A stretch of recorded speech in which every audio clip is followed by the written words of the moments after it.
Court is in session. I am now grading Judge Judy, aka Wes's team. I started the draft off with Clyde Edwards-Helaire, a rookie running back for the Kansas City Chiefs. Everybody knows who this kid is. Came out of LSU, won a national championship with Joe Burrow. Has a very good pass-catching prowess, and is a bigger dude. Like, he's short, but he's got some weight to him. So he's not just like a guy that could get banged up pretty easily. But he's still a question mark. But he's a question mark that I would have been willing to take a risk at, especially at the number 6 pick on a keeper round. Then David Johnson, you got him in the 4th round, which I think in the 4th, that's phenomenal value for a guy that is probably going to get 250-plus carries. Let's be honest, Bill O'Brien has taken a ton of heat for trading DeAndre Hopkins for a second-rounder and an old, washed-up running back. So he is going to give every opportunity to David Johnson to prove everybody wrong and be fantastic in this offense if he's capable of doing so. The one question I have with David Johnson this year is that he has a great pass-catching prowess. But the Texans don't historically pass to the running back. So I'm curious to see if that changes and if maybe they actually just put David Johnson in the slot, which they did a little bit in Arizona last year too. But either way, he's going to get carries. I mean, Carlos Hyde was able to get 1,000 yards on this offense last year. So I think that David Johnson is a good value pick in the 4th round.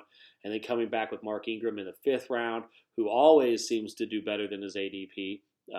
He scored a ton of touchdowns last year, especially a lot through the air catching, which is normally one of his things. But he's having him as a 3rd where you can do matchup play between those guys is great. Zach Moss in the 9th round. For you guys that don't know who that is, he is the backup running back for the Buffalo Bills, but he's more so probably going to be a timeshare. Apparently, Devin Singletary has had a fumbling issue at camp. They said if that goes into the season, he won't see much time. So it must be pretty bad. And then Chase Edmonds, in the 12th round. Right now, Kenyon Drake's on a walking boot. So having a guy that could play week 1. I mean, and in that Arizona offense, he's shown that he can ball out. And we really don't know. He could actually have an actual role in that offense. It's not going to be the entire Kenyon Drake show. And if it is, then, oh, well, it's a 12th round pick. And if it's not, then you got really nice value in that pick. Going to your wide receivers, Davante Adams could be the number 1 wide receiver this year. He's my bet to be the number 1 wide receiver this year at the end of the season. Because who else is Aaron Rodgers going to throw to?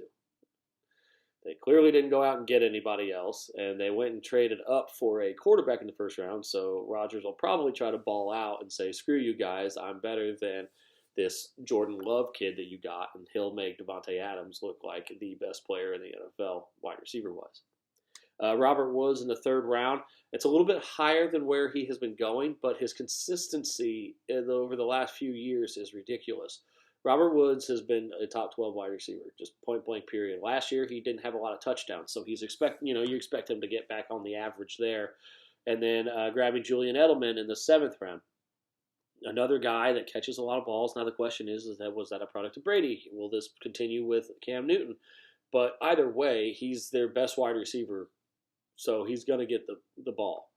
Then you went and grabbed Scott Miller in the 10th round. This is a guy that you like. Again, he's the 3rd wide receiver for the Brady offense. He isn't going to play over Evans or Godwin. Godwin will probably play in the slot in 3 wide receiver sets. Don't hate the pick. Hate where you took the pick, because I don't think anybody was going to draft him around the 10th round. I don't think anybody was going to draft him around the 13th round. You probably could have taken him in the 14th or 15th and still ended up getting somebody else that might be a little bit more name recognition there. But he could end up being, the next Julian Edelman for Tom Brady. You don't know. He has been in the league a little bit and only has, I think, 200 yards to show for his entire career. But he's a guy that has worked hard to get to his role. And then grabbing Mecole Hardman in the 11th round, flyer, boom bust guy, but he only takes 1 catch and he makes your fantasy week. He showed out pretty well last year when he got the opportunities. But once again, the question is, when is he going to have that big game, and are you able to predict it? If they really push him over Sammy Watkins, then that could be a heck of a draft pick with that Kansas City offense at round 11. Dak Prescott in the 6th round is, to me, one of the best values that we've had in this draft. I mean, holy cow. the guy that finished number 2 overall quarterback last year, that all they did is go out and get him another wide receiver weapon um, going in the 6th round. He's also playing on a franchise tag, which means that he's going to do everything he can to make himself look like he's worth $40 million a year. Is he? I don't know, but he's going to definitely try to. Hayden Hurst going to Atlanta. I like that pick. 8th round, maybe a little early, but you just follow the trend of the tight ends, and that's where they were going. So I don't hate it because last year Matt Ryan threw to the tight end a lot. Austin Hooper, who was the number 1 tight end until he got injured. Hayden Hurst has always shown pass catching prowess. The question is that will he be able to learn this offense quick enough to be a valuable asset? But they don't really have anybody behind him, so he's going to get the opportunity. I think that it's going to be a little bit of a split, though. I don't think he's going to get all the Hooper targets. I think the Hooper targets are going to go more to Calvin Ridley, and then maybe Hayden Hurst gets 75% of the overall Hooper targets, and then the 25% adds to the Calvin Ridley capability there. They're wanting to see if he can break out, and he's about that time to maybe even take the torch from Julio. I don't think that'll happen this year, but it might be within the next year, next season. That might be the case. Jonnu Smith is another tight end, 14th round. Great effort to get a breakout guy. It's worth it. Let's see what happens. I mean, he looked good last year. He's been behind Delaney Walker for a while, so it's time for him to see. It's a make or break season. If he doesn't do it this year, I don't think he's ever going to do it. Then you got the Denver kicker in the last round, super. Broncos D in the 13th. They have talent. They can be good, and if that offense is better, they're going to be valuable. And the Saints defense in the 15th round. I get it. Saints play the Bucs week 1. You probably won't start them, but the Saints defense the last few years has been really good. If you can get past the first 4 weeks where they always seem to not figure it out, after that they're pretty solid. Overall, I like this team. I like this team a lot.